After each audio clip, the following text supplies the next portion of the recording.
కుటుంబ వివాదం నిత్యం నానతా ఉంటే పెద్ద మనిషిగా ఆ సమస్య పరిష్కరించకపోతే పెద్దరికానికి విలువ ఏంటి?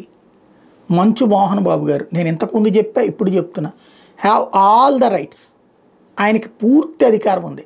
ఆయన ఆస్తులకు సంబంధించి సంపూర్ణ అధికారం ఆయనదే.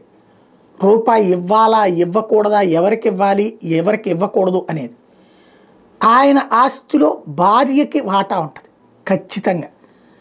ఆయన మొదటి భార్య ఇప్పుడు రెండవ భార్యకి సంబంధించి లెక్కేసుకున్నప్పుడు ఆ ఆస్తి పరంగా అయితే కనుక భార్యకి హక్కు ఉంటుంది.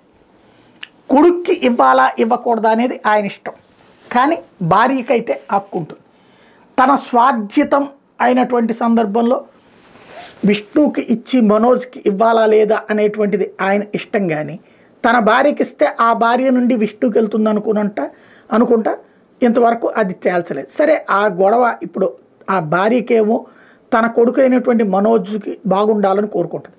మౌనిక మనోజులు పెళ్లి తర్వాత వాళ్ళకి పుట్టినటువంటి బిడ్డ వాళ్ళకి సంబంధించి ఇప్పటిదాకా చూసుకుంటున్నది, ఆమె సంతోషపడుతుంది కుటుంబ పరంగా. కానీ ఇక్కడ ఈయనకి ఇష్టం లేదు. దానివల్ల జరుగుతున్న పరిణామాలు చూస్తున్నాం.